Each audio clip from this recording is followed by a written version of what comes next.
Textbooks teach us that war is about nations clashing and ideologies colliding and armies fighting under different flags, showing us grainy photos of soldiers in trenches while telling stories of sacrifice and heroism and listing the generals who won or lost their battles. That's the surface story, though, the one designed for classrooms. Beneath that story runs another one, not about nations, but about numbers on a ledger, not about victory, but about profit. And in this hidden story, the deadliest conflicts in modern history weren't just tragedies, but were structured in part like giant business transactions where the goal wasn't for one side to win, but for a very small group of people to profit no matter who lost. Picture owning two competing sports teams where you finance both of them and pay for their stadiums and their uniforms and their players. Championship game day arrives, and you don't wear either team's colors because you don't need to cheer for a winner when you know that no matter which team hoists the trophy, the real winner is you because you own it all. Now, replace those sports teams with the most powerful armies of the 20th century and replace the championship game with World War I and World War II and replace the trophy with the wealth of entire nations. This is the story of a very real private banking strategy perfected over 100 years ago that views war not as human catastrophe, but as the single greatest generator of debt in the world. To the person who issues the debt, it doesn't matter who fires the bullets, as long as both sides have to borrow money to buy them. Our story begins in the chaos of the London Stock Exchange on a cloudy morning in June 1815 when the fate of Europe was being decided on a Belgian battlefield. Napoleon Bonaparte was facing the British army led by the Duke of Wellington at Waterloo, and every merchant and banker in London was desperate for news because Napoleon winning meant the British economy would collapse, while Wellington winning meant England would rule the world. Standing in the middle of this panic was Nathan Rothschild, whose family had built something far more powerful than any single kingdom, a private continent-wide intelligence network using secret couriers and carrier pigeons that ran faster than official government messengers. That day, Nathan Rothschild knew something nobody else in England knew because he had received a secret message from his agent on the Belgian border. Wellington had won, and Napoleon had been defeated, which meant British government bonds were about to skyrocket in value. He could have bought every bond he could find, making a massive fortune, but Nathan did the opposite. He walked into the stock exchange and with a grim look began selling his British government bonds. The crowd watched in stunned silence. Nathan Rothschild was the most influential financier in London, so if he was selling, it could only mean Wellington had lost. Panic swept the trading floor as everyone started selling, and British bonds crashed while people dumped their life savings for pennies.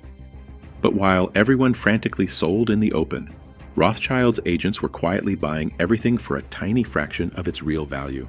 Hours later, the official messenger arrived confirming Wellington's victory. The market exploded and bonds shot to historic highs, while the men who sold in panic were ruined. Nathan Rothschild had in one morning multiplied his family's wealth by a factor of 20, and some historians say the Rothschild family owned a controlling stake in the entire British economy after this move. This wasn't just a clever trade, but the birth of a blueprint revealing a profound truth. The real lasting profit in war is not in winning it, but in financing it. Nations going to war borrow staggering amounts by selling government bonds, essentially mortgaging their country's future. Private bankers give them the loan because that debt is real, and no matter who wins it has to be paid back with interest by citizens for generations. The ultimate victor of a war is not the nation with the last soldier standing, but the creditor who financed the fight. This strategy of using conflict to generate massive risk-free government-backed debt was so powerful it would become the foundation of a business model that 100 years later would turn the First and Second World Wars into the most profitable events in human history. Before we continue, though, understanding how wars get structured around debt generation rather than victory diverges sharply from every history class you've taken. Hit that subscribe button because it helps the channel, and these hidden war economics need exposing. Drop a comment too because I want knowing which part surprises you most.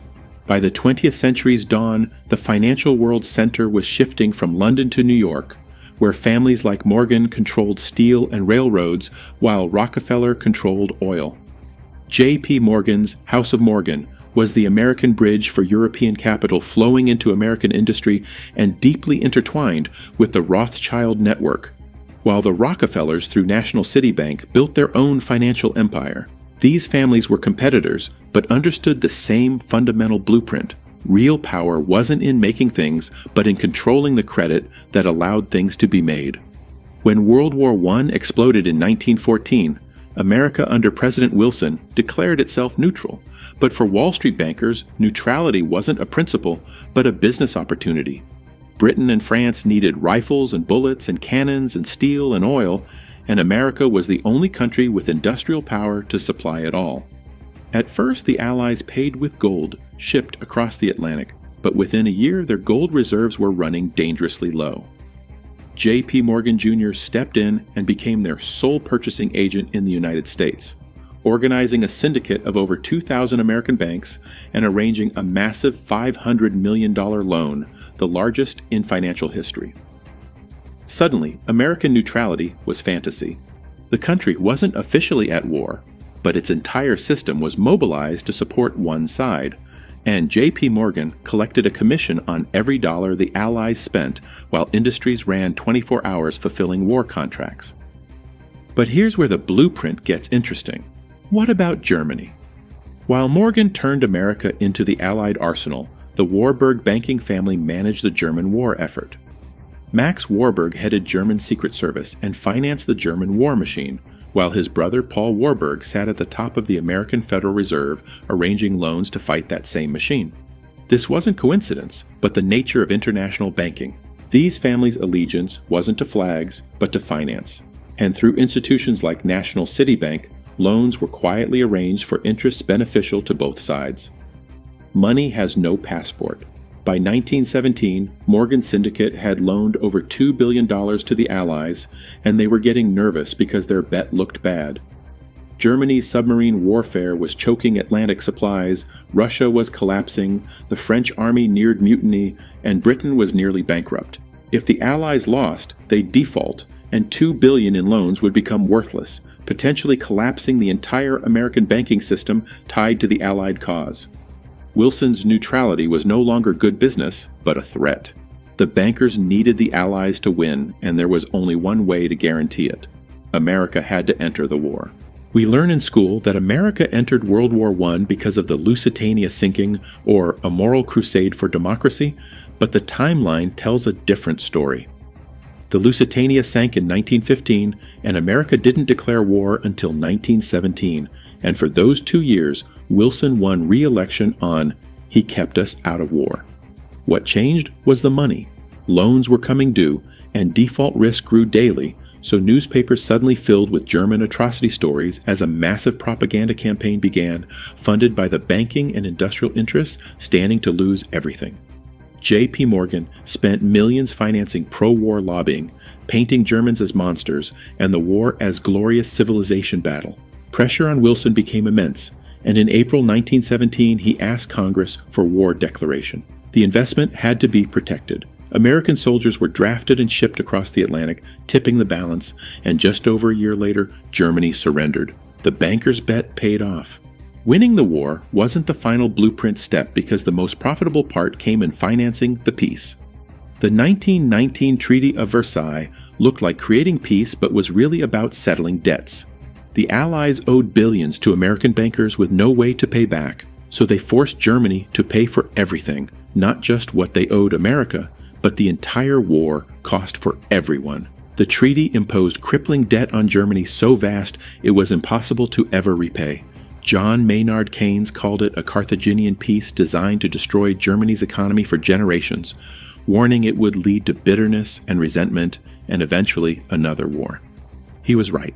But for international bankers, it was a masterpiece. Germany owed impossible amounts to Britain and France, while Britain and France owed war debts to New York banks, which meant money would flow from German taxpayers through London and Paris into J.P. Morgan and National City Bank vaults with interest. It was a global collection agency enforced by treaty. But Germany was broke, so how could a bankrupt nation pay massive reparations? The bankers' solution was loaning Germany the money to pay them back. Starting in the 1920s, Wall Street orchestrated massive loans to Germany through the Dawes Plan, where American investors bought German bonds at high interest rates. That money flowed into the German economy, allowing reparation payments to France and Britain, who then paid back their war loans to American banks. It was a perpetual motion machine of debt, where American investors lent to Germany. Germany paid the Allies paid American banks, and banks took fees at every step. But American capital didn't just rebuild Germany's economy, it built a new modern industrial machine. Companies like E.G. Farben and Vereinigte Stahlwerke were recapitalized with American money and technology, while Standard Oil partnered with A.G. Farben and Henry Ford built factories in Germany. Wall Street wasn't just rebuilding Germany, but building the economic engine that would be taken over by the Nazi Party. They were financing their own future enemy. Why? Because the blueprint isn't about ideology, but profit. A stable, peaceful, debt-free Germany was bad business, but a Germany trapped in debt cycles and powerful enough to be a threat could be milked for decades. By the late 1920s, the fragile system built on Roaring Twenties illusion and Federal Reserve easy credit was cracking. The 1929 stock market crash dried up American loans to Germany overnight, and the German economy, dependent on those loans, plunged into chaos. Unemployment skyrocketed, and desperate people turned to a radical leader promising to tear up Versailles and restore German pride and find someone to blame. Adolf Hitler. The banker's Carthaginian peace created the perfect conditions for the next even more destructive war, and once again international bankers saw business opportunity. As Hitler began massive 1930s rearmament, where did bankrupt Germany's money come from? Capital continued flowing quietly from London and New York through institutions like the Bank for International Settlements, which did business with Nazis, even accepting looted gold from conquered nations. Rockefeller and Morgan-controlled oil companies supplied raw materials fueling the German war machine, while Standard Oil partnerships with I.G. Farben provided critical patents for synthetic rubber and fuel, without which Hitler's blitzkrieg would have been impossible. America declared itself neutral, while Roosevelt prepared the country to become the arsenal of democracy. The same banks that financed German industry's rise were now financing the Allied effort to destroy it. World War II debt generation dwarfed anything ever seen. The U.S. government borrowed hundreds of billions selling war bonds to citizens and taking massive loans from the banking system it created, and the national debt skyrocketed over 400% in the single largest government debt creation in human history.